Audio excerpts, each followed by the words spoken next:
Seigneur de gloire, ta parole dit que vous recevrez l'Esprit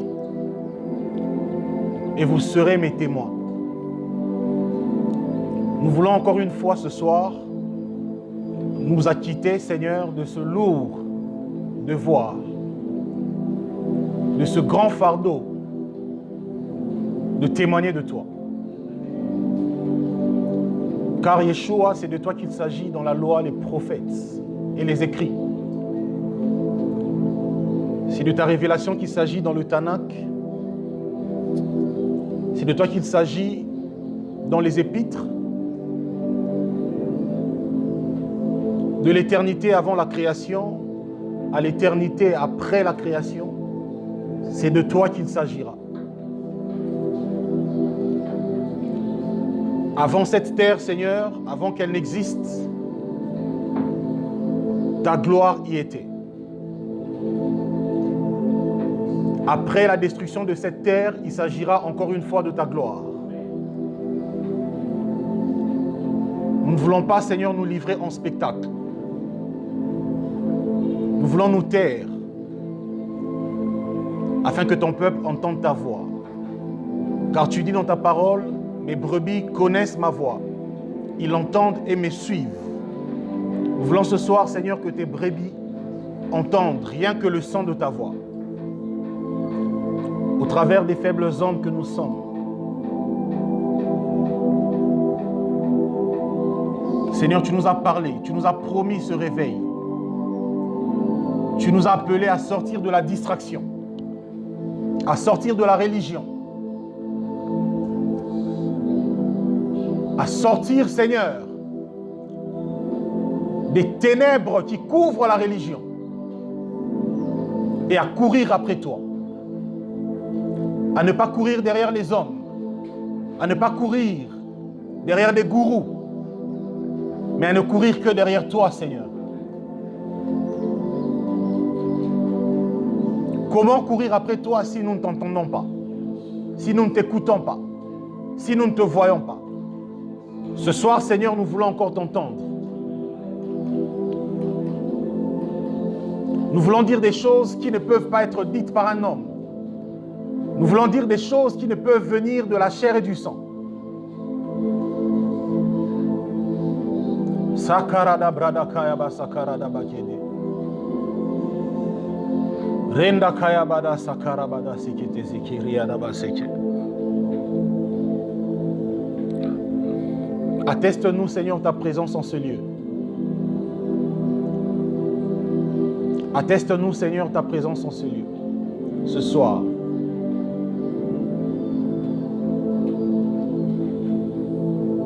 Merci, Seigneur. Merci, Seigneur. Saint-Esprit, viens élever, révéler et glorifier le nom de Jésus-Christ. Viens rendre gloire à celui qui le mérite. Yehoshua HaMashiach. Nous t'aimons, Seigneur, pour ce que tu fais et pour ce que tu feras. Père, avant cet enseignement, je prie que tu t'occupes des malades en ces lieux. Que tu t'occupes des malades en ce lieu.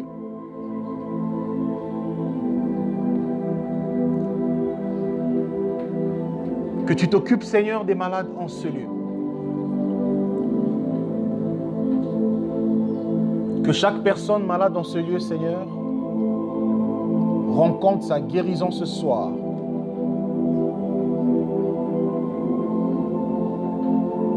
À cause du nom de celui qui est élevé dans les cieux, sur la terre et sous la terre. Le seul nom devant lequel même les démons rendent témoignage. Ce jour-là, devant le fou des Gadara, les esprits impurs ont témoigné que Yeshua était le Mashiach.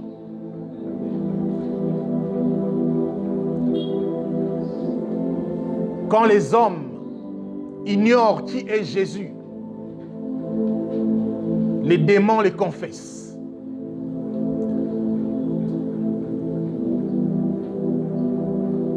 Il a dit à Israël que si vous ne voulez pas m'adorer, mon Père suscitera des pierres pour me célébrer. Il ne s'agissait pas des pierres que nous voyons dans la nature. Il s'agissait des nations que nous sommes. Car l'apôtre Pierre nous définit comme des pierres vivantes. Il dit, vous donc, pierres vivantes, édifiez-vous pour construire une maison spirituelle. Alors que Israël avait rejeté le Mashiach qui est le roc, il s'est retourné vers les nations. Son église, des pierres vivantes. Il n'échoue jamais, Yeshua. Il ne se trompe jamais, Yeshua. Le roc, le fondement qui ne sera jamais détruit. Même quand la religion se lève pour renverser le fondement, Yeshua est le roc sur lequel l'Église est établie. Nous voulons, Seigneur, te rendre gloire ce soir. Te rendre gloire, Yeshua. Te rendre gloire, Yeshua.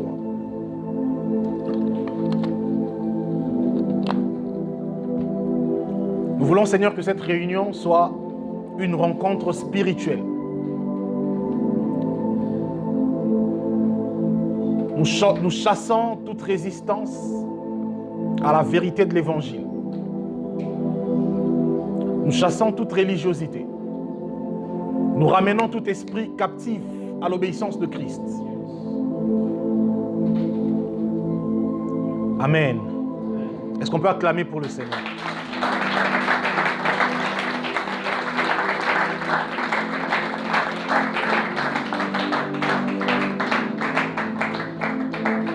Gloire au Seigneur. Bonsoir à tous.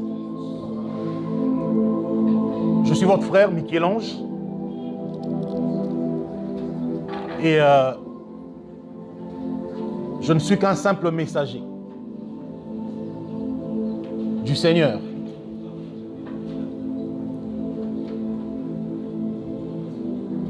Au lieu de prophètes, apôtres, docteurs et tout le reste, qui sont du reste biblique,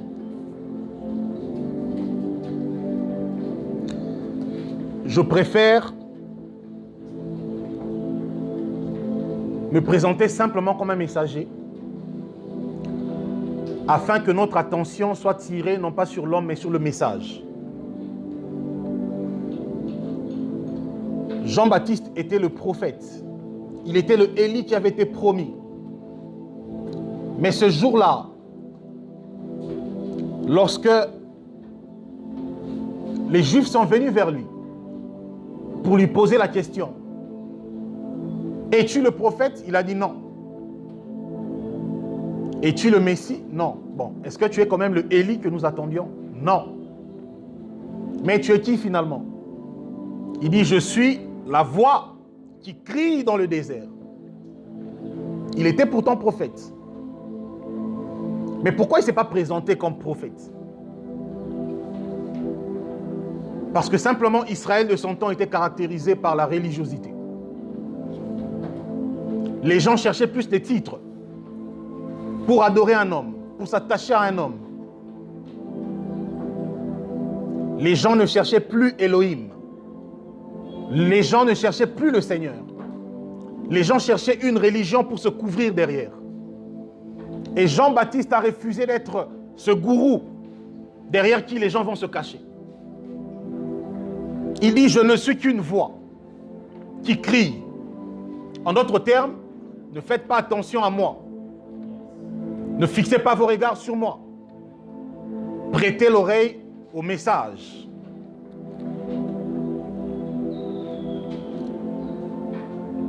Jésus, notre Seigneur, disait, vous recevrez l'Esprit et vous serez mes témoins. Parce que le plus important, ce n'était pas ce que l'homme deviendra. Le plus important, c'était ce témoignage que les hommes vont répandre. Ce témoignage que Satan, au travers de la religion, a combattu depuis plusieurs siècles. Ça fait environ 2000 ans que l'Église existe et ça fait environ 2000 ans que Satan est en train de combattre le témoignage de l'Évangile.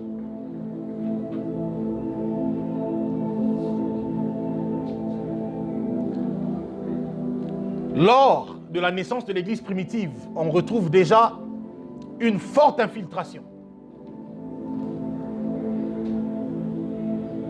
L'Église du temps des apôtres a été fortement infiltrée. Il y avait des doctrines et des doctrines. La philosophie humaine était entrée. Les traditions d'hommes étaient entrées.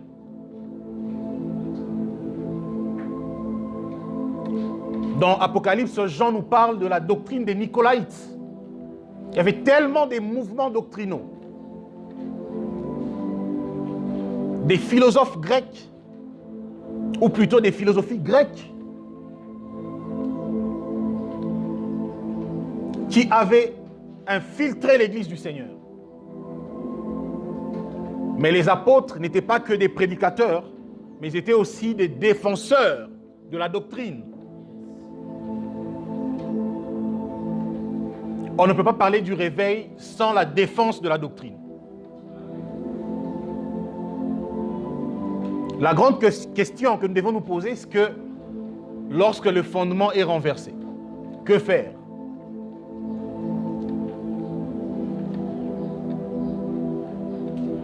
L'heure n'est plus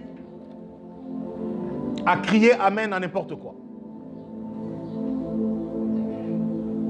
L'heure n'est plus à courir derrière les hommes parce que c'est mon église, j'ai grandi là-bas.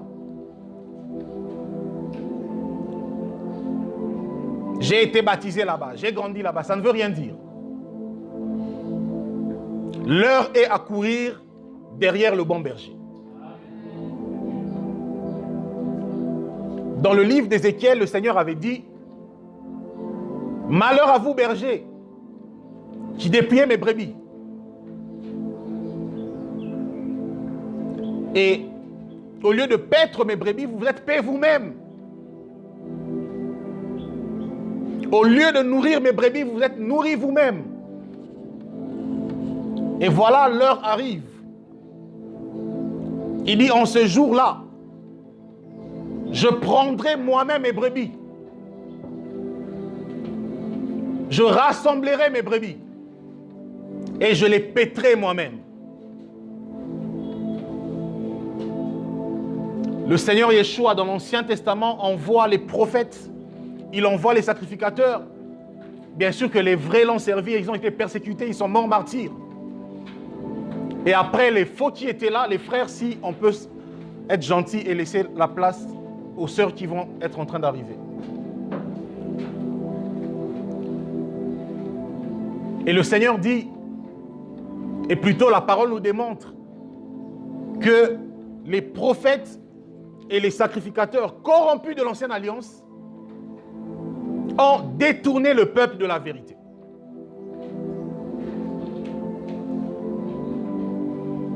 Alors qu'est-ce qu'il fallait faire? Hébreux 1, le verset 1 nous répond. La Bible nous dit qu'en ce temps de la grâce, le Seigneur nous a parlé directement par Yeshua. Pourquoi? Parce que le temps de la grâce, c'est le temps où Yeshua est le souverain berger. Il est le pasteur des pasteurs. Il est le prophète des prophètes, frères. Nous ne voulons plus faire l'apologie de nos ministères. Le temps de la grâce, c'est le temps où les prophètes, les apôtres, les pasteurs sont des panneaux de signalisation qui disent au peuple, allez vers Yeshua. Parce que d'ailleurs, tous les prophètes de l'Ancienne Alliance n'étaient qu'une image de Yeshua. Moïse était un type de Christ. Toute la vie de Moïse était une prophétie sur Christ. Il fallait que le peuple naisse dans la captivité. Pour qu'après, au travers du ministère de Moïse, que le peuple sorte de la captivité. Et ensuite, dans les déserts, le peuple va découvrir le sacerdoce. Israël devient un peuple sacerdotal dans le désert. Après avoir traversé la mer Rouge. Et l'apôtre Paul nous dit que la traversée de la mer était une image de quoi? Du baptême. Tout cela était une prophétie par rapport à Christ. Voilà pourquoi après la foi en Christ, après que nous ayons traversé du royaume des ténèbres au royaume des lumières, il fait de nous des rois et des sacrificateurs. Élie n'était qu'une image de Christ. Il n'était qu'une image de Christ. Voilà pourquoi avant son ascension, Élisée va lui demander la double portion. Un texte prophétique souvent mal compris, où on voit des pasteurs dire aux gens, viens porter ma veste pour recevoir ma double portion. Rien à voir. Lisez bien la Bible. Élisée n'avait pas demandé la veste d'Élie. Il avait dit, donne-moi, je te prie, la double portion de ton esprit. De ton esprit, pas de ton vêtement. Et Élie lui répond, ce que tu m'as donné, ce que tu me demandes plutôt est chose difficile. Mais cela te sera accordé si seulement tu me vois monter. Et lorsque Élie monte, son manteau tombe sur Élisée. Et qu'est-ce qui va se passer? Élisée, en ce moment-là, va commencer son ministère en produisant le dernier miracle d'Élie. Avec le manteau. Or, le Seigneur Yeshua dit à ses apôtres, ne vous dispersez pas encore, ne rentrez pas encore dans le ministère dans les nations, attendez recevoir l'Esprit. Il leur dit, il vous est avantageux que je m'en aille, car si je ne m'en vais pas, l'Esprit ne viendra pas. Mais si je m'en vais, de la même manière que lorsque Élie est parti, l'Esprit est tombé sur Élisée, de la même manière, quand je m'en irai, l'Esprit tombera sur vous. Et lorsqu'il est monté, la Pentecôte est venue. Et les apôtres étaient devenus des hommes remplis du Saint-Esprit. Voilà pourquoi Pierre, qui régnait Jésus autrefois, ne l'a plus régné après la Pentecôte. Parce qu'il a reçu le manteau. Le manteau d'Élie, c'était Christ. C'était l'Esprit de Christ. Ce n'est pas l'image du manteau de la veste d'un pasteur. Non.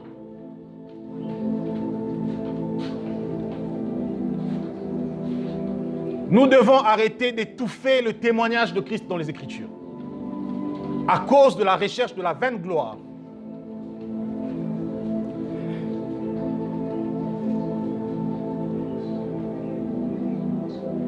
Oh Seigneur, que veux-tu que je fasse? Je sens que je dois parler. Avant qu'on rentre dans les Écritures. Et si on n'aura pas le temps, prochainement. J'aimerais me laisser conduire par le Seigneur. Dans le livre de Genèse, le chapitre 1er, la Bible nous dit que les ténèbres couvraient la surface de la terre. Alors que la terre était remplie de ténèbres. Ces ténèbres-là, j'aimerais expliquer quelque chose, c'est à ne pas confondre avec l'obscurité ou le soir. Non. Est-ce qu'on me suit? Amen. Parce que Genèse est un livre très prophétique. Et le récit de la création nous parle des choses très prophétiques. On nous parle des ténèbres et de la lumière dans Genèse 1. Alors que le soleil et la lune n'étaient pas encore créés. Donc ça ne peut pas être l'éclairage ou l'obscurité. Non. Pourquoi est-ce que les ténèbres remplissaient la surface de la terre? Parce que dans Ésaïe, on va prendre ça. Seigneur, je n'avais pas prévu parler de ces choses. On se laisse conduire. Ésaïe, chapitre 14.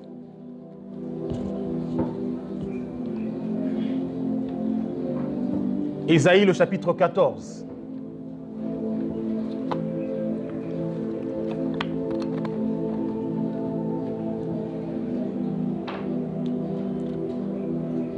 Ésaïe 14, le verset 12. La Bible dit: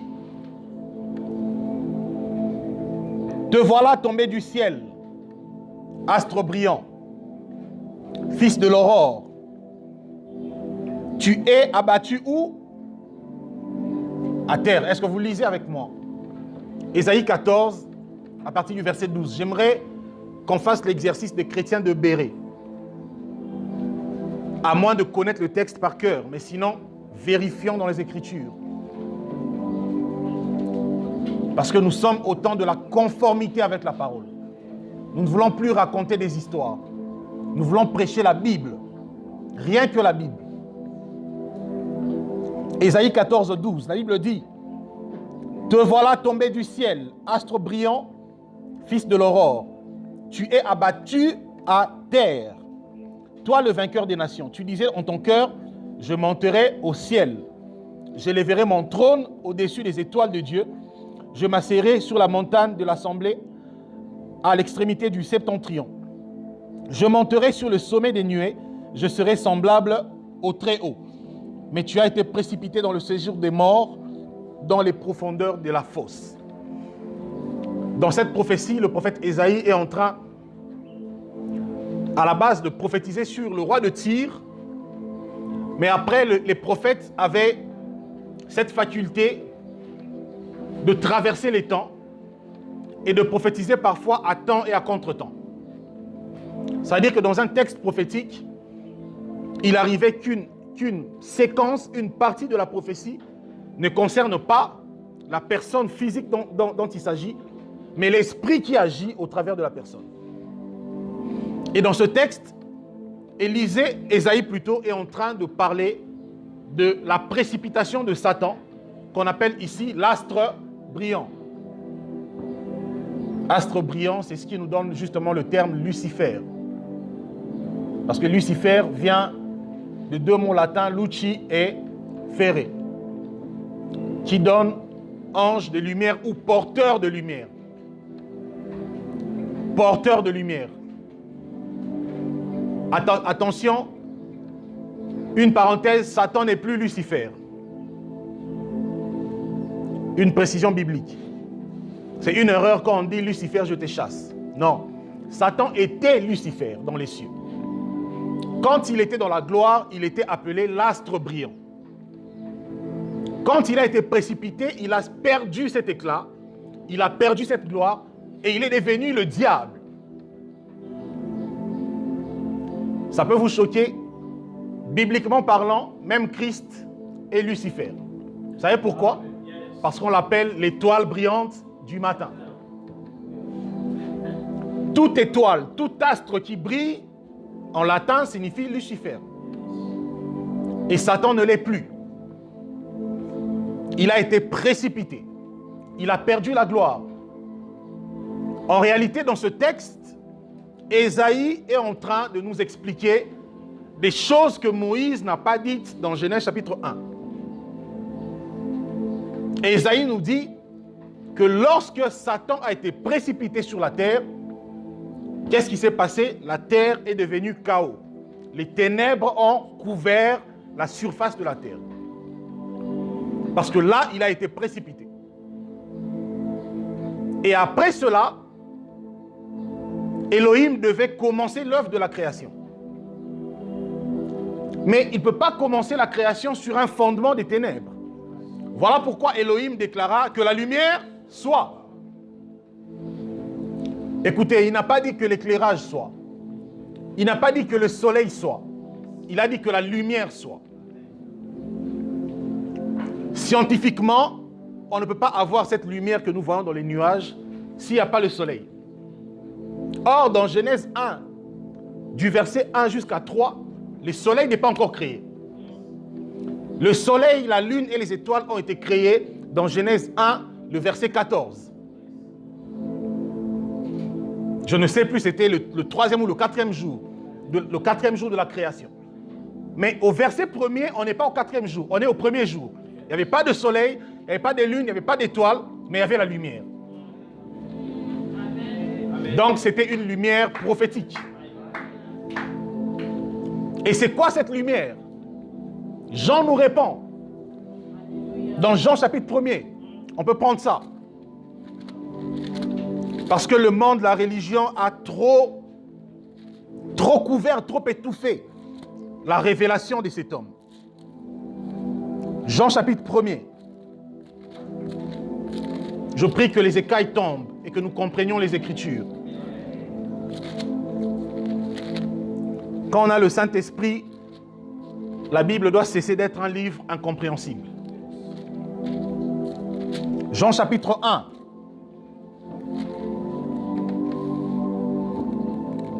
Jean chapitre 1er. Le verset 6, à partir du verset 6. La Bible nous dit, on va vérifier ensemble dans les Écritures. Il y eut un homme envoyé de Dieu, son nom était Jean. Il vint pour servir de témoin, pour rendre témoignage à la lumière, afin que tous croient par lui. Il n'était pas la lumière. On nous dit ici que Jean-Baptiste n'était pas la lumière, mais il parut pour rendre témoignage à la lumière. Le verset 9. Cette lumière était la véritable lumière qui, en venant dans le monde, éclairait tout homme. Elle était dans le monde et le monde a été fait par elle. On nous dit ici que cette lumière est la lumière qui a créé le monde. Donc il ne s'agit pas de l'éclairage. Il s'agit d'un homme, Christ. Jean, au commencement de son livre, il nous démontre que Christ, en tant que parole, est Dieu. Pourquoi? Parce qu'au commencement était la parole était avec Dieu, la parole était Dieu, et tout ce qui a été fait par elle, par la parole. Les témoins de Jéhovah ont transformé ce verset-là. Dans leur Bible, ils ont mis au commencement était le verbe pour dire le discours. Alors que la parole dont on parle, ce n'est pas le verbe, mais c'est un homme. Après, Jean dit, ok, il n'y a pas de problème. Ils peuvent dire le verbe. On va les retrouver ici. Ici, maintenant, la parole est désignée comme la lumière. Jean confirme encore que cette lumière-là crée. Le monde a été fait par la lumière, qui est Christ. Ici, tout débat par rapport à la divinité de Christ tombe. Les apôtres confirment cela. Et pour confirmer encore que Christ est le Créateur, Colossiens chapitre 1, versets 15 à 16, on peut vérifier encore.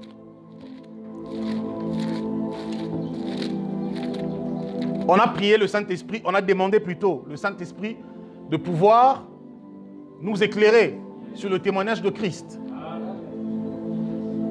Donc il est possible qu'on entende des choses et des choses. Colossiens chapitre 1er. Colossiens 1, 15 à 16. La Bible dit, le Fils là c'est Jésus, est l'image du Dieu invisible, le premier-né de toute la création.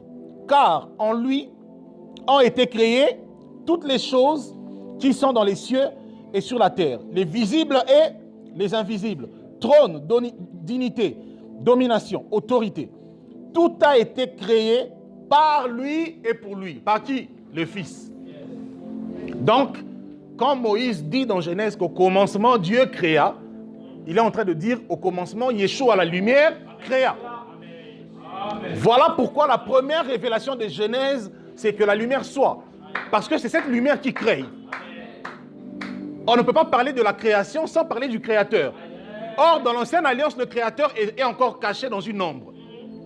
Parce que l'Ancienne Alliance est une prophétie. C'est l'ombre des choses à venir. Donc le Créateur doit être révélé, mais pas par son nom, mais par une image. Voilà pourquoi il est présenté par le prophète Moïse comme étant la lumière. Et les apôtres viennent pour confirmer, pour donner le sens de cette lumière. On ne peut pas parler de la Bible sans parler de Jésus. C'est impossible. Mais aussi, toujours dans ce texte de Genèse chapitre 1er, quand le Seigneur dit que la lumière soit, ça signifie en d'autres termes que prophétiquement, pendant tous les temps où les ténèbres caractériseront les hommes, l'humanité, il n'y aura pas un autre message si ce n'est celui de la lumière. Or, prophétiquement, nous sommes au milieu de la nuit. Matthieu chapitre 25, le verset 6 nous dit, au milieu de la nuit, pendant que les vierges s'endormaient, une voix cria. La voix crie quoi? Voici l'époux. En d'autres termes, voici la lumière. Pourquoi? Parce que c'était au milieu de la nuit. Et pendant ce temps prophétique des ténèbres que l'humanité traverse et que l'Église traverse, c'est un impératif que des voix prophétiques se lèvent pour dire voici l'agneau, voici la lumière, voici l'époux. Nous ne voulons plus dire aux gens voici l'église de réveil. Nous ne voulons plus dire aux gens voici l'église protestante. Parce que tous avons échoué. Tous. On a tous échoué, moi y compris, tous. Et donc c'est le temps où on doit arrêter mon ministère, c'est mon ministère, c'est mon ministère. Non, non, on doit arrêter ça. Soit ce que nous faisons, c'est le ministère de Christ au travers des hommes, soit c'est nos ministères. Parce que c'est de lui qu'il s'agit, frère.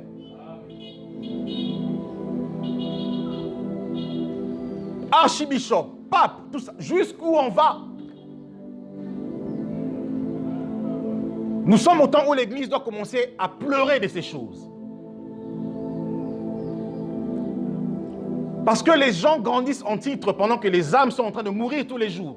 Le monde devient de plus en plus immoral, de plus en plus chaotique. Et nous grandissons en titre. Nous grandissons en nouvelles tenues, en nouveaux vêtements. On a commencé par le col pastoral. Aujourd'hui, on est où? Pire que les prêtres catholiques. Pire que les cardinaux. C'est grave, frère. Comment un prédicateur de l'évangile peut avoir sur son corps et Rome et Israël à la fois? C'est-à-dire qu'il est habillé en tenue et des évêques catholiques et en même temps, avec le talit, la kippa, une tenue des rabbins juifs. Ces pharisiens qui ont tué Jésus, qui ont rejeté le Messie. Et ça, c'est des gens que nous, on a choisis pour qu'ils soient nos gourous, nos maîtres. Et on les appelle daddy. Ce sont nos pères. Ce ne sont pas mes pères.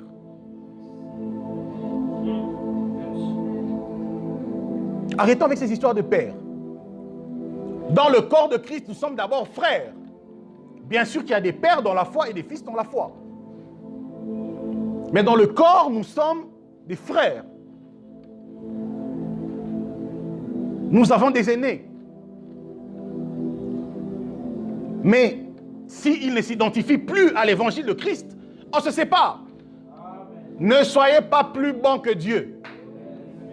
La doctrine dit, si quelqu'un s'écarte de la sainte doctrine, ne les recevez pas.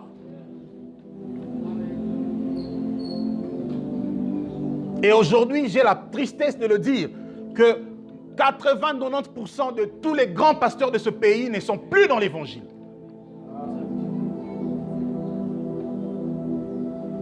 Mais quand ils font des conférences, vous êtes là. Vous êtes là. Les musiciens chrétiens ne chantent plus l'évangile. Pourquoi? Parce qu'ils sont des fruits de ces gens-là. Mais vous consommez leurs albums. Vous laissez des veuves et des orphelins autour de vous. Vous allez payer votre argent, $20, $10, pour rentrer dans des concerts charnels autour du nom de Jésus.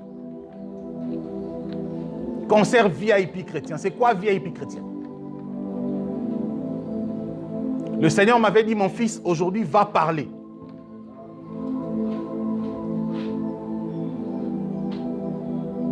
Gospel, gospel. C'est quoi gospel? Gospel, c'est un mot anglais qui signifie évangile. Où est l'évangile dans cette musique-là aujourd'hui? Comment est-ce que les apôtres définissent l'évangile? Est-ce que l'évangile selon les apôtres, c'est ce qu'on retrouve dans ces chansons-là? Dans les mal à l'aise et tout? C'est ça l'évangile? C'est pas ça, frère. Dans les saisons nanga, les saisons nanga, c'est ça l'évangile? Des chansons prétentieuses, orgueilleuses, où tout le monde a l'icolo, des chrétiens qui ne savent plus se repentir, qui ne savent plus dire, mon frère, je t'ai fait du mal, pardonne-moi. Parce qu'on a tellement de prédications et des chansons qui nous ont mis tellement là-haut. Et tout le monde est en bas. On a perdu le cœur repentant. Ça, c'est pas l'évangile, frère. Ça, c'est pas l'évangile. Je serai un menteur si je dis que je ne pêche pas, si je dis que je ne branche pas. Mais je pense que la moindre des choses pour quelqu'un qui a l'Esprit de Dieu, quand il fait du mal aux autres, quand il pêche, quand il tombe, quand il est surpris en faute, c'est de dire, mes frères, pardonnez-moi. C'est pas qu'on voit des vidéos des nudités des pasteurs à gauche et à droite et après ils passent à la télé pour dire, bah, on va combattre un gars. Non. David était tombé. Il a fait pire. Mais la différence, c'est que quand le prophète de Dieu est venu lui parler, il a déchiré ses vêtements. Il a pleuré. Nous, on ne pleure plus. On veut donner l'impression aux gens d'être infaillibles. C'est ça la religion, justement. Dans la foi, le Seigneur utilise des hommes faibles.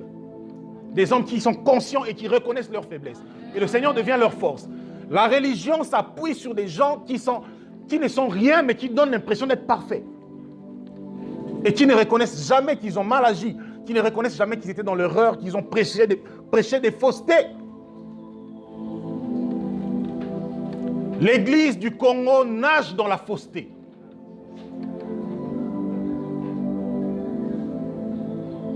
Si ce n'est pas l'argent, c'est les autels à détruire.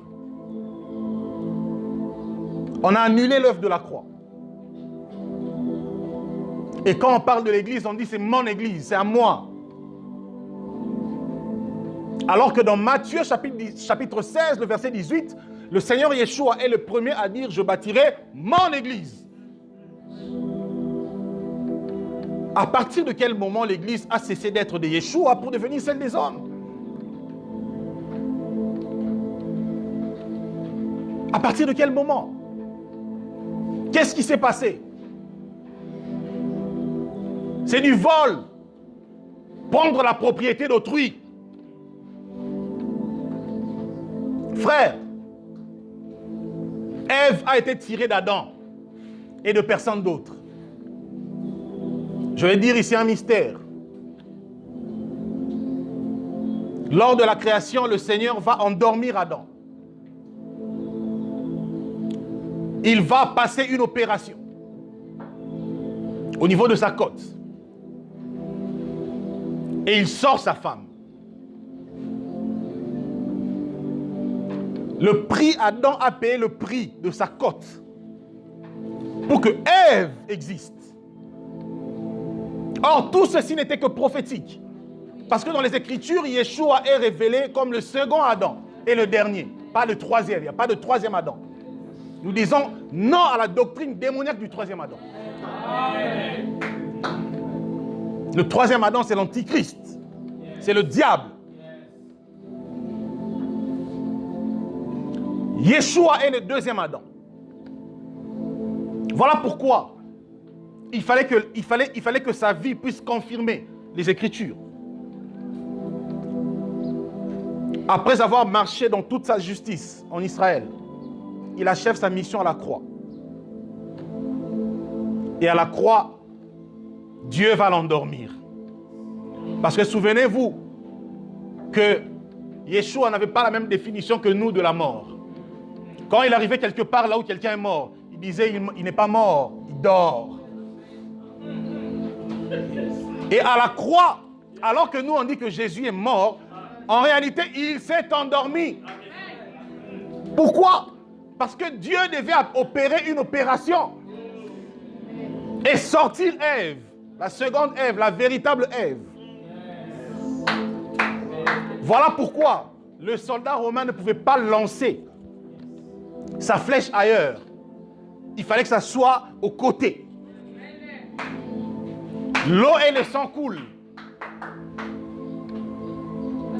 L'eau et le sang, c'est ce qui coule quand une femme va accoucher à la maternité. Pour dire que les principes de la création sont en Yeshua. À la croix, il accouche son église. Voilà pourquoi la Bible dit que nous avons été rachetés au prix de son sang.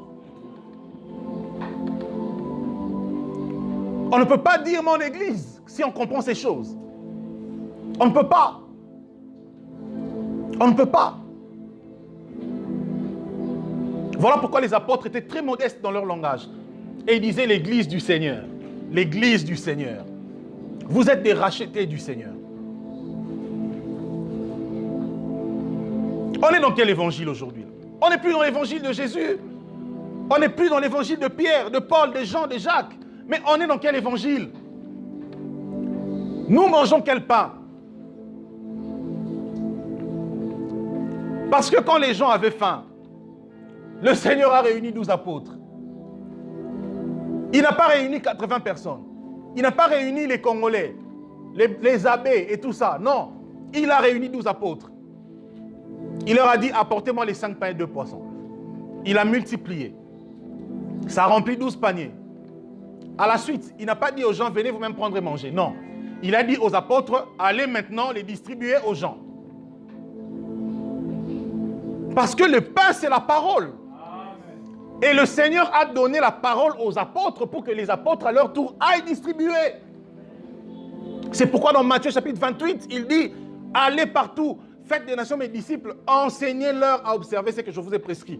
En d'autres termes, donnez-leur le pain que je vous ai donné. Parce qu'il leur disait qu'il est le pain de vie. Tout ce que Jésus faisait était prophétique. Pourquoi 12? Parce que 12 c'est le fondement.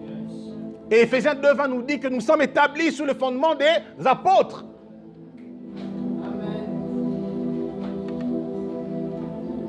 Donc en réalité, tout vrai réveil doit être assis sur ce fondement-là. Je n'ai pas vu un seul apôtre prêcher la prospérité.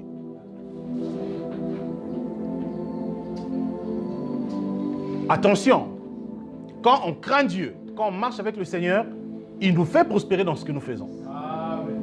Mais ici, je parle de la doctrine de la prospérité qui est devenue tout un évangile basé sur le matériel. Ce n'est pas l'évangile de Jésus.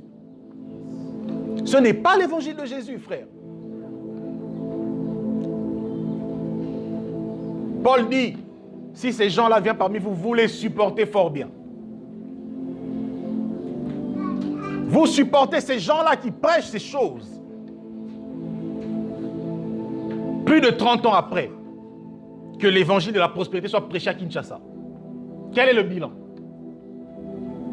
Donner la dîme pour être riche, les gens ont donné. Donner les enveloppes de ceci, les gens ont donné.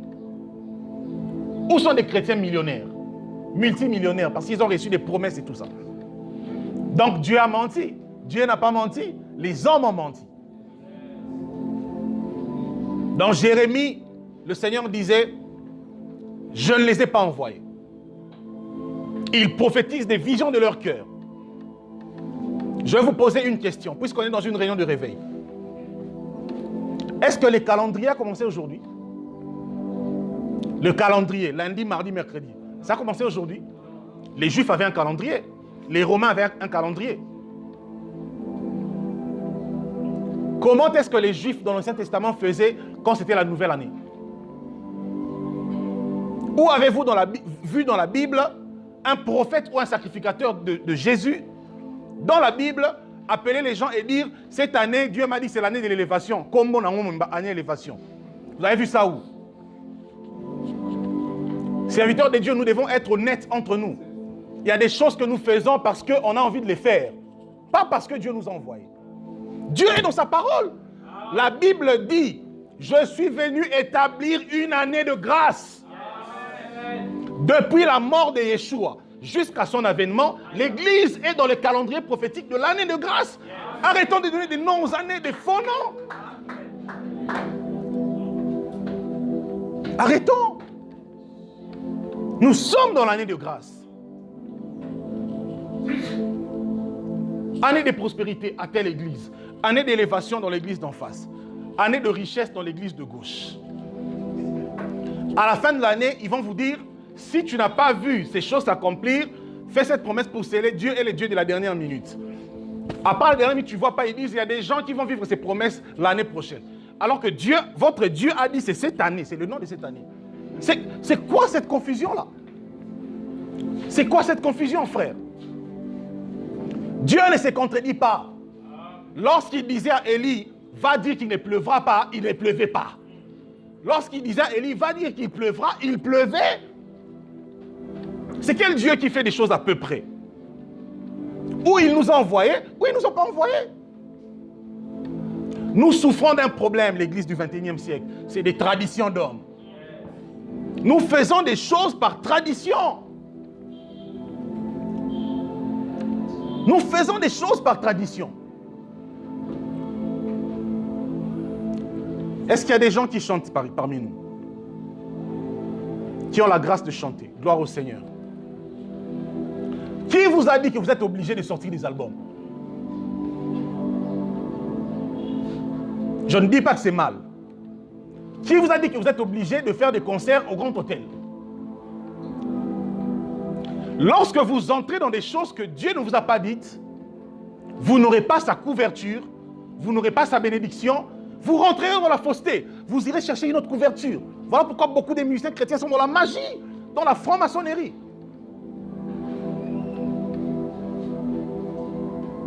Lorsque Paul, dans Colossiens, dans Éphésiens, il dit « Exhortez-vous par des hymnes et des cantiques ». C'était quoi le contexte? Mais il disait « Mes frères, quand vous êtes ensemble, bénissez-vous les uns et les autres par des chants. » En principe, on ne devait même pas vendre des chansons chrétiennes. On ne devait pas. On ne devrait pas. Ce n'est pas l'évangile, ça. Qui a déjà payé le droit d'auteur à la famille de David? Parce que la tribu de Juda existe en Israël. Qui a payé le droit d'auteur pour tous ces psaumes que nous chantons?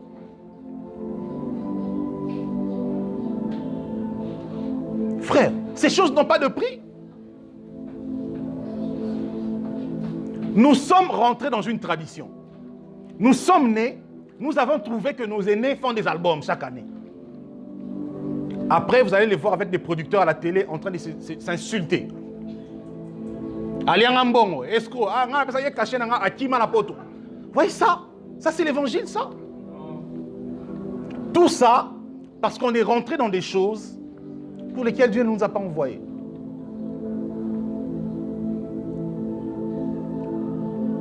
Je disais à un frère qui est dans la salle, Glody, qui est un évangéliste, il m'écrivait sur WhatsApp et tout ça. Il m'a dit, vraiment, Dieu m'a appelé à prêcher ce message de réforme. J'ai dit, frère, prêcher le message de réforme, ce n'est pas seulement dire quelques vérités. Prêcher le message de la réforme. Quand je parle de la réforme, c'est le message du retour au fondement apostolique. C'est mourir totalement par rapport à tout ce qui se passe là. Parce que si Paul ressuscitait aujourd'hui, il ne se reconnaîtra dans rien. La première chose qui choquera Paul, c'est quand il viendra, il entre dans une assemblée et il voit l'homme et sa femme assis sur un podium. Louis XIV, en train de regarder les autres. Mami et Daddy. Qui peut me donner le nom de la femme de Pierre? Comment s'appelait la femme de Jean? Ils étaient mariés. Des hommes très influents. Mais dont les noms des femmes n'étaient même pas retracés dans la Bible. Pourquoi? Parce que le ministère n'est pas sexuellement transmissible. Amen. Ouais, on a des problèmes. On a des problèmes. On doit revenir à l'évangile. Paul ne se reconnaîtrait pas, ne se reconnaîtra pas dans ce que nous faisons. Jésus disait quoi? Les scribes et les pharisiens, ils aiment des premières places. Ils aiment des premières places. Souvent, quand je suis invité dans des ministères, dans certaines assemblées et tout, pour prêcher ou pour assister à un programme, la première chose qui me choque toujours, c'est quand j'arrive et que je vois soit une maman, soit 2 ou 3 jeunes filles se précipiter vers moi pour prendre ma Bible. Pour faire quoi avec? Nauti na ngondaku. Si on a une voiture, et vendre une carte. Si on a une makolo, simba kiango. Ma Bible, elle va peser seulement devant l'église. Fallait venir me prendre ça à la maison. Oh non, c'est pour honorer les hommes. Qui nous a dit que c'est de cette manière-là qu'on honorait les hommes de Dieu? Quand Paul parlait de la double honneur dans la Bible, il parlait de quoi? Il parlait de quoi? Il parlait d'une prise en charge, d'un soutien matériel que les anciens recevaient de la part des frères et des disciples qu'ils encadraient. Voilà pourquoi à la fin il a dit, car l'ouvrier mérite son salaire. Bien sûr qu'il ne parlait pas de salaire comme salaire, voilà, les finances à la fin du mois. Non, mais il encourageait les saints aux dons envers ceux qui leur prêchent la parole, pour soutenir leur ministère. Aujourd'hui, on est sorti de ce contexte-là et on a pris double honneur et commis que ce Moussa Nzambaye, il faut Gumbama, ce Moussa Nzambaye, il faut... Mais Bible, c'est quoi cette histoire-là? C'est quoi? Voilà comment on est sorti de l'évangile de Jésus. Un évangile beau, simple. Le Seigneur dit que celui qui, voilà, que le plus grand d'entre vous soit le serviteur de tous. Le serviteur de tous. On est allé une fois en retraite à Louzizi, là, avec un groupe de frères. On devait prendre du thé pour ouvrir le jeûne.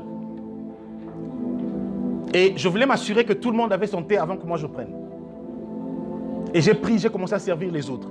Et il y a un frère qui est berger d'un ministère, qui était avec nous pour la première fois. Il était choqué.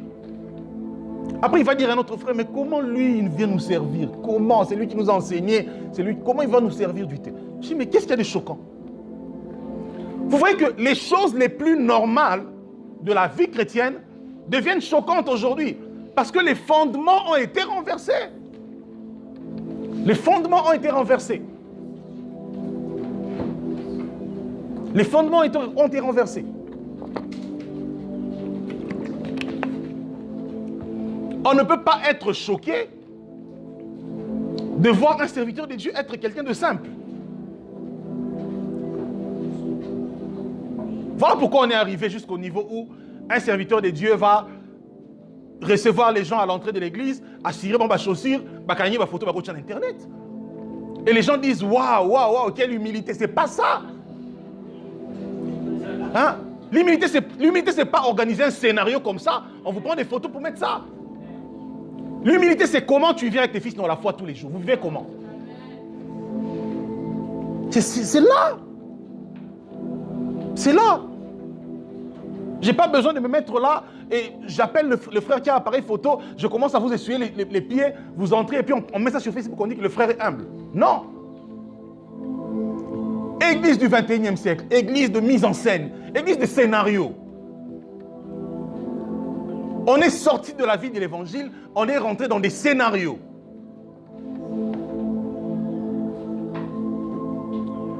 Voilà pourquoi nous disons redéfinition doctrinale. Depuis que j'ai commencé, c'est la première fois que je cite même le thème. Vraiment, il y a des choses à dire. Alors, quand on dit redéfinition, ce n'est pas parce que nous voulons redéfinir la Bible. Non. Nous voulons plutôt redéfinir les choses. Ça veut dire redéfinir les doctrines actuelles. Redéfinir signifie définir autrement. Définir à nouveau. On peut définir à nouveau en retournant sur des fondements anciens qui ont disparu.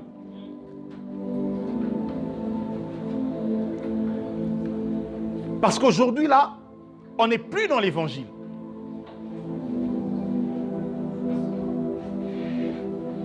Je vous pose une question simple. Je serai dans des petites choses. Pourquoi dans la Bible, tous les apôtres ont refusé que les gens s'agenouillent devant eux?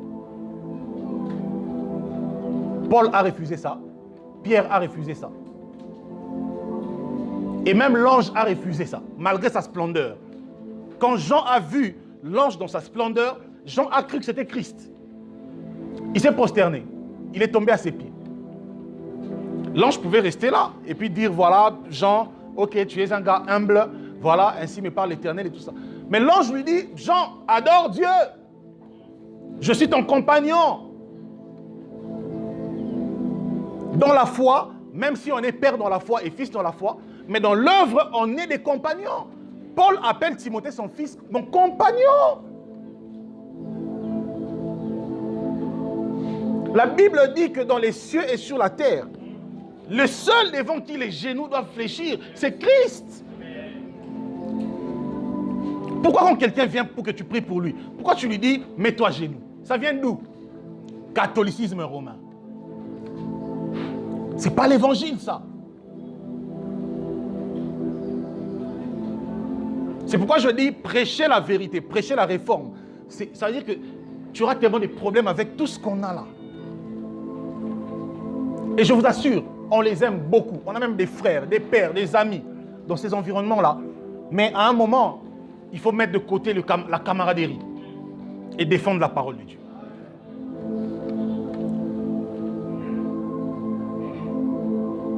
C'est grave. Redéfinition doctrinale. Parce que nous devons revenir à la doctrine de Christ. Nous devons sortir de... Je suis désolé, je sais que nous sommes ici, les uns sont protestants, les autres sont catholiques, les autres sont des réveils et tout ça. J'aimerais parler comme l'homme de Matthieu chapitre 16, l'homme de l'église de Jésus, simplement. Il est temps de sortir des doctrines des réveils, des doctrines de tout ceci. Je ne dis pas qu'il est temps de rejeter les églises de réveil, non. Il y a des bonnes églises de réveil. Mais je suis en train de parler du mouvement de réveil dans la définition que nous avons là. Le réveil qu'on vient de voir hier là.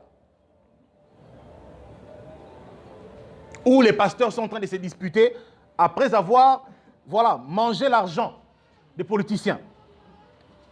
Et après, ils se séparent. C'est ce réveil-là que nous ne voulons pas.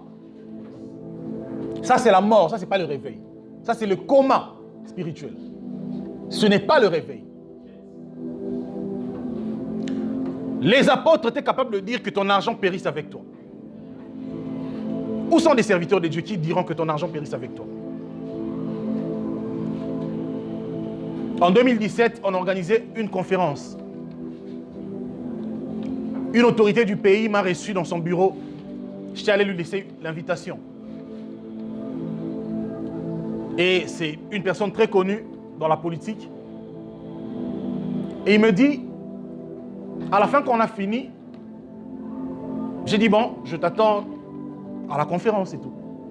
Il m'a dit, mais tu demandes rien, tu ne demandes pas l'argent, tu sors comme ça, tu me demandes rien et tout. J'ai dit, mais pourquoi je dois te demander quelque chose? Il dit, mais non, mais parce que tes aînés, pasteurs, quand ils viennent ici, ils ont toujours un truc à demander. J'ai dit, bon, écoute, je pense que pour ce qui concerne l'organisation de notre conférence, le Seigneur a déjà pourvu. La location de la salle, les instruments et tout, le Seigneur a déjà donné. Donc, je suis venu vous laisser l'invitation pour que vous veniez écouter la parole de Dieu, pour votre salut. Un point, un trait. Après, si vous voulez nous soutenir, il y aura un panier dans la salle, vous allez le faire librement. Et si un jour, un frère de notre ministère vient ici en mon nom pour vous demander quelque chose, c'est un voleur. Il était choqué, il m'a demandé, qui est derrière toi? Je dis, mais quand on dit serviteur de Dieu, ça veut dire quoi? Et que Christ est derrière moi. Christ est là. Et comme ils ont l'habitude d'aller prendre la parole dans des églises pour dire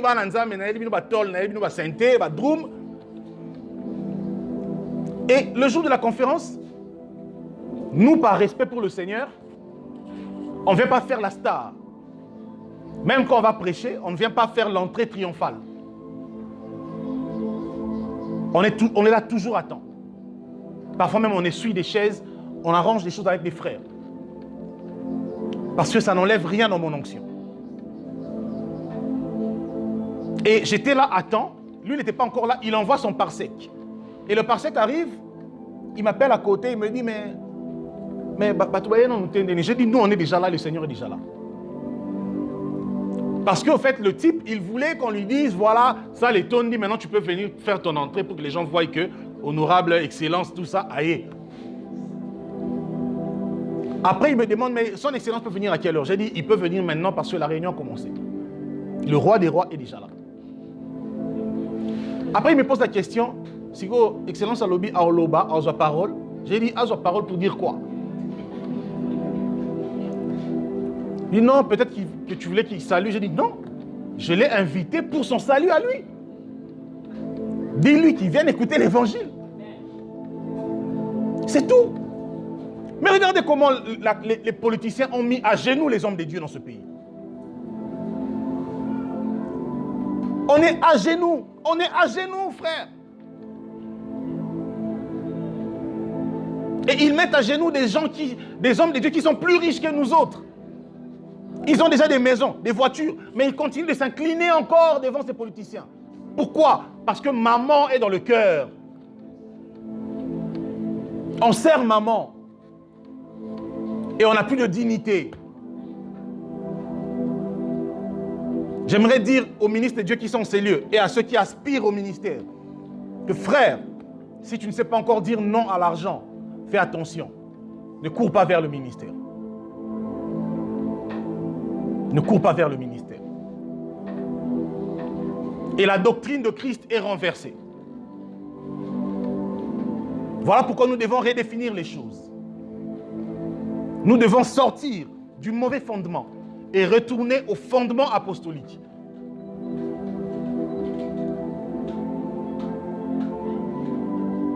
La doctrine. Posez la question aux chrétiens du 21e siècle. Que savez-vous de la doctrine? C'est quoi la doctrine?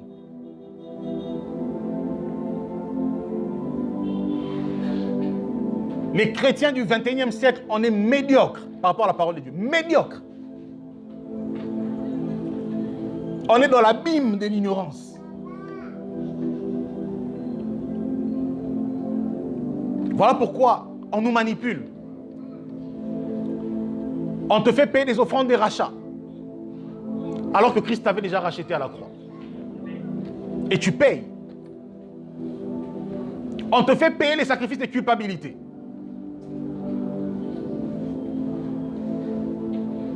Alors que Christ a ôté notre culpabilité à la croix. C'est quoi la culpabilité? C'est la confirmation que tu es coupable. Et Paul dans Romains dit, car tous ont péché et sont privés de la gloire de Dieu. Notre culpabilité a été confirmée afin que par l'œuvre de Christ, nous soyons justifiés. Qu'est-ce que nous voulons encore? Qu'est-ce qu'on veut encore? Lisez Romains, l'évangile est beau, frère. C'est beau l'évangile de Christ. C'est beau l'évangile des apôtres. Ça décharge, ça ôte les fardeaux. Depuis le jour où tu as donné ta vie à Jésus, tu ne te sens pas libre, tu ne te sens pas soulagé. Pourquoi? Parce qu'on te dit tout le temps des hôtels. Il y a des hôtels, il y a des hôtels. Tu as reçu Jésus, mais.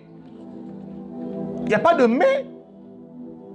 Oui, tu es sauvé, mais. Il n'y a pas de mais après le salut. L'œuvre de la croix est une œuvre parfaite.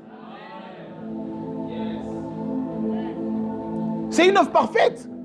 Voilà pourquoi le Seigneur Jésus ne dit pas que vous deviendrez des personnes modifiées. Il dit, vous deviendrez une nouvelle créature.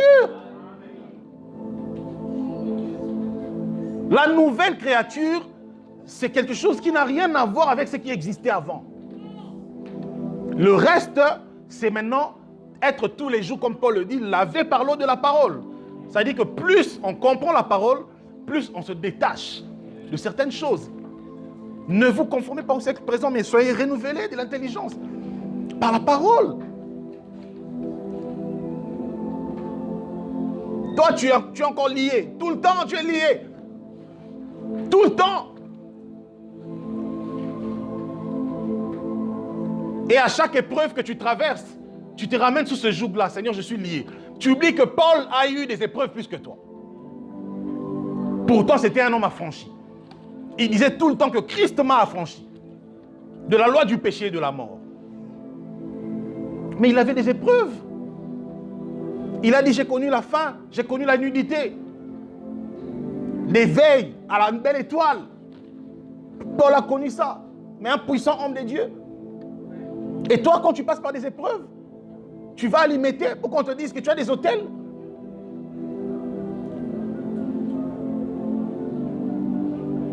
Oh Seigneur, sauve ton peuple.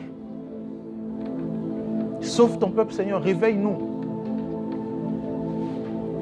L'heure n'est plus à dire des choses avec douceur. Non, l'heure est à dire des choses telles qu'elles sont. Dans un esprit d'amour, bien sûr. L'heure est à dire des choses telles qu'elles sont. L'église du Congo est fausse. Bien sûr que l'église a une double dimension. Il y a l'église dans sa portée invisible et sa portée visible. Dans sa portée invisible, l'église ne sera jamais corrompue. Parce qu'elle est constituée des rachetés qui marchent dans la vérité. Ils peuvent être dans l'église des réveils, dans les protestants ou pas, mais Dieu les connaît. Mais je parle ici de l'église en tant qu'organisation. Nous sommes dans la fausseté. L'apôtre Paul nous dit que Christ, il y a deux identités dans Colossiens et dans Éphésiens que Paul nous donne par rapport à Christ. C'est que Christ est la tête de l'église et que Christ est le chef de l'église. D'où vient chef spirituel? Chef spirituel des églises de réveil. Ça vient d'où? Si les églises de réveil sont des églises de Jésus, il y a combien de chefs spirituels? D'abord, la notion de chef spirituel dans l'église de Jésus, dans l'église biblique, ça n'existe pas. C'est des gourous. Ça n'existe pas dans la Bible. Ça n'existe pas. En dehors de Christ. 3 fois dans le Nouveau Testament, le terme chef a été... dans 3 contextes, ça a été employé. Dans le contexte de l'Église, ça n'a été employé que sur Christ. Dans le contexte de la société, Paul dit aux esclaves, ça veut dire aux employés, à être respectueux et serviables, honnêtes envers leur chef, leur patron, d'entreprise, pas d'église. Et ensuite, Paul dit que le mari est le chef de la femme. Comme Christ est le chef de l'église. Voilà tout. Il n'a jamais été dans la Bible question d'un pasteur chef d'un regroupement. Ça n'existe pas. Et le danger, c'est que il y a déjà des projets où maintenant, si tu n'as pas de documents comme faisant partie soit de l'église protestante, soit de l'église de réveil des Soni Kafuta et les Dono Kamba et tout ça, si tu n'as pas ça, tu ne vas pas travailler. Maintenant, moi, je vais aller chercher les documents là pour faire quoi avec? Pour faire quoi avec? Jésus nous a déjà dit, je bâtirai mon église. Et nous faisons partie de cette église-là. Nous croyons en l'église dont Jésus a parlé. Voilà pourquoi il est temps que les chrétiens lèvent la voix et qu'ils disent que ce qui se passe là, ce n'est pas des dieux. Et nous, on ne se reconnaît pas dans ça. Et malheureusement, j'ai encore appris qu'il y a un autre mouvement, une autre plateforme qui vient de naître. Pour, vous faites des pasteurs qui sont contre les Soni Kafuta et tout ça, et les Kamba et les Kankenza. Alors eux aussi ont mis en place une autre plateforme. Frère, On ne règle pas le problème de la fausseté dans des plateformes. Parce que les plateformes doivent vivre. Il faut de l'argent. Il faut des papiers. Si l'État ne les reconnaît pas, ils ne vont pas travailler en tant que plateforme. Pour que l'État les reconnaisse, il faut qu'il y ait des deals. Il y a tout ça. Voilà pourquoi ceux qui lisent l'histoire, on nous parle de l'histoire de l'Église et l'État, notamment avec l'Empire romain. L'Église catholique et le pouvoir politique romain étaient liés, marchaient ensemble. Et on veut adopter ce modèle-là. C'est une aberration. Jésus a dit, mon royaume n'est pas de ce monde, frère. S'il y a des problèmes dans l'Église, corps de Christ, la seule manière de les résoudre, c'est d'ouvrir la Bible, de prêcher la vérité. De prêcher la vérité. C'est pourquoi, serviteurs de Dieu, n'entrez pas dans ces plateformes. Si vous étiez là, sortez. C'est la Babylone. Dans Genèse 11, alors que les humains étaient en train de construire leur tour pour être au sommet de la pyramide et dire nous. Parce que la tour de Babel, c'est quoi? Donnons-nous un nom, une identité.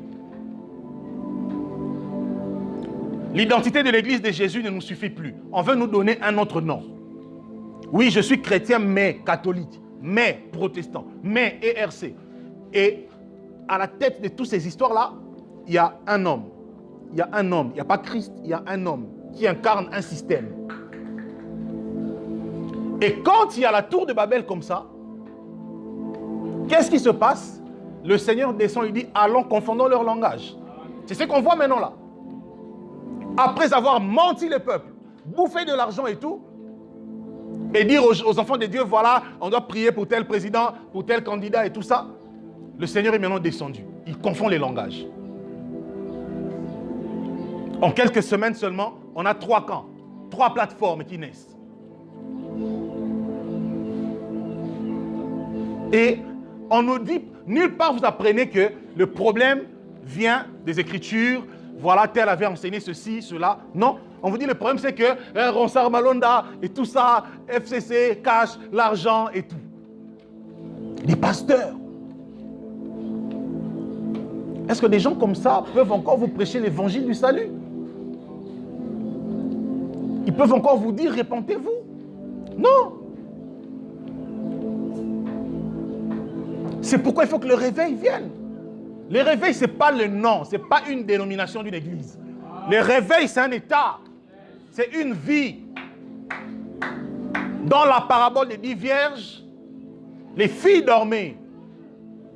Les vierges, les 5 folles et les 5 sages.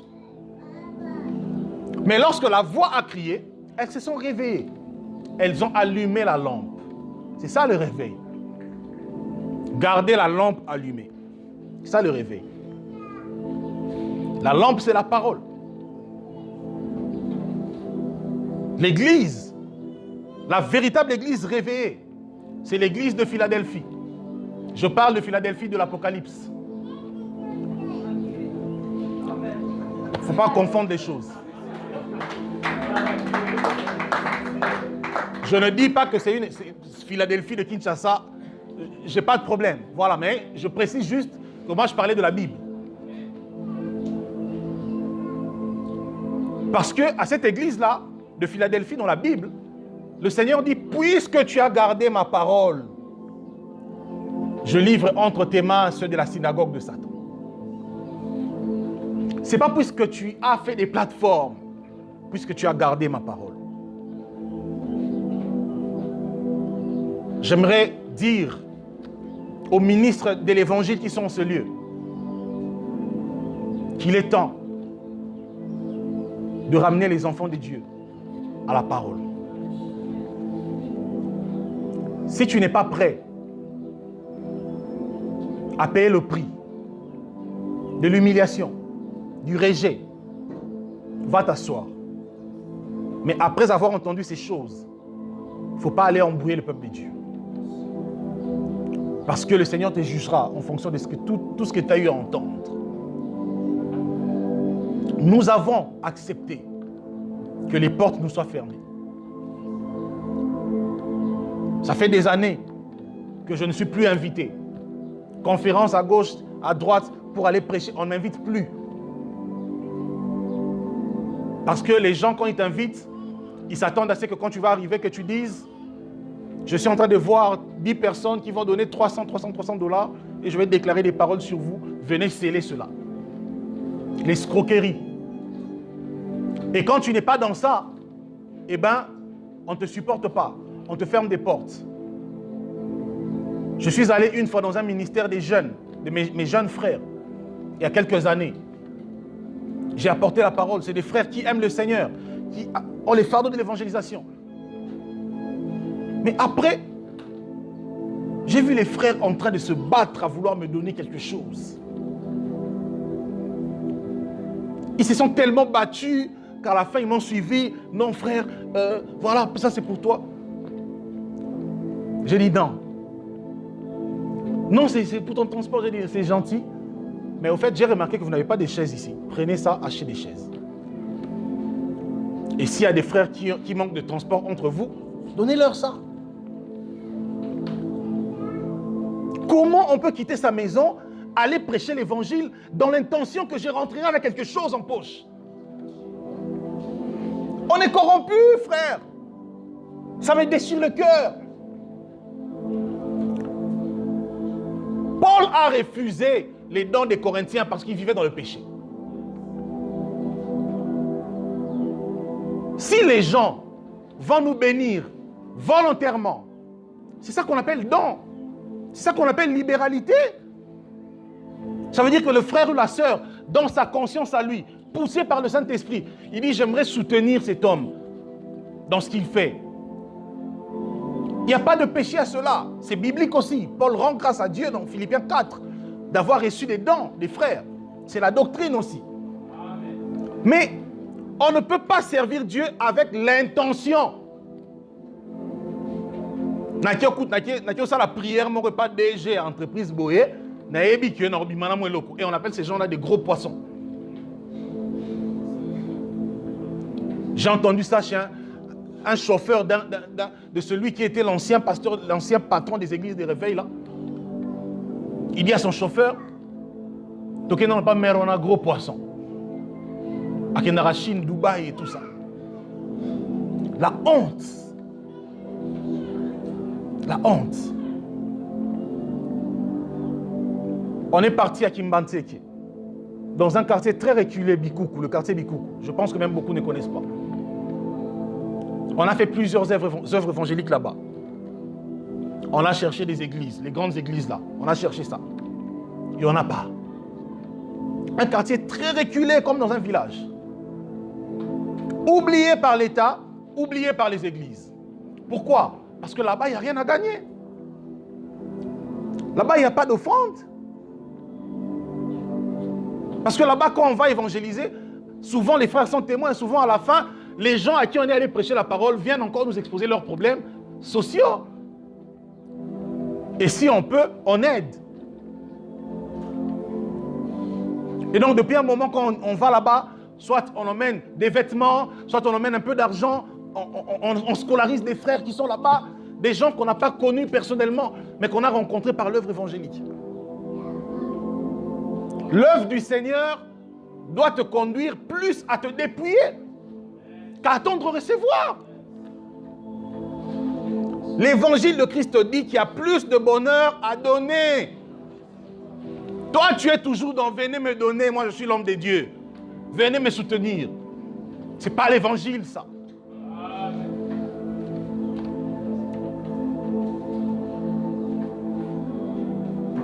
J'aimerais qu'on prie. On va continuer dimanche prochain. J'ai rien dit de tout ce qui était prévu pour aujourd'hui. Parce que le Saint-Esprit a fait ce qu'il voulait. Et on n'est pas des religieux. Quand le Saint-Esprit bouleverse nos programmes, on se laisse conduire. Je pense que pour aujourd'hui, le Seigneur voulait que par ce message, que ce feu-là brûle dans nos cœurs.